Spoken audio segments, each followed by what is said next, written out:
Okay, now let's go to Federal Parliament in Canberra. The Greens' Adam Band is holding a media conference. Pay the same tax on your income as companies. There's another $3 billion for the budget. And as we get closer to budget time, you will see the Greens putting forward a way of balancing the budget that would be acceptable to far more Australians than asking people to pay to go to the doctor or kicking people off the pension. Joe Hockey's so-called budget emergency is a fake one.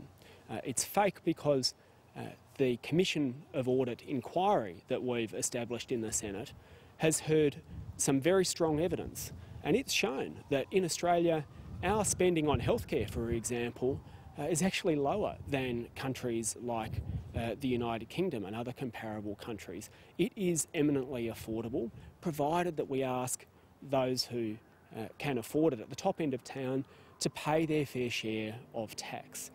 The Greens will stand up strong to this attempt by Tony Abbott and Joe Hockey to attack the Australian way of life.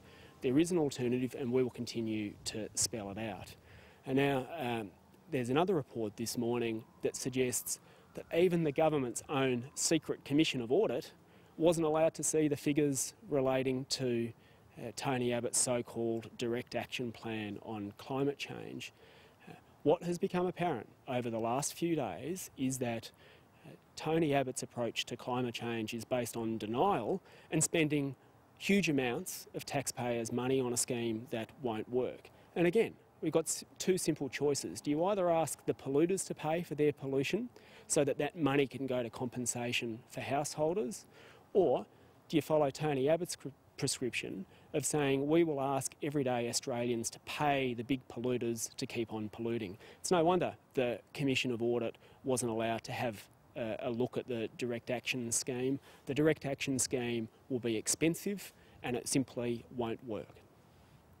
Any questions? You think we shouldn't be buying the fighters at all, or we shouldn't forward plan for the military at all?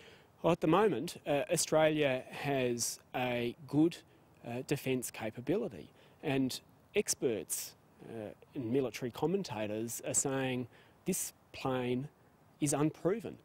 The head of the Pentagon's team, looking at the Joint Strike Fighter, has said that there's a lot more work that needs to be done and it's potentially very risky. Denmark is running away from the project. Canada is running away from the project. There are better ways to defend Australia than spending $24 billion on unproven planes, especially when there's questions about whether they're even able to manoeuvre in the same way that our existing planes do. Look, our existing capabilities are good, and we should look at strengthening that. What we shouldn't be doing is taking a $14 billion leap of faith that you then have to add another $10 billion onto just to keep these aircraft in the air at a time when pensioners are being told we may not be able to look after you anymore. That is the wrong priority.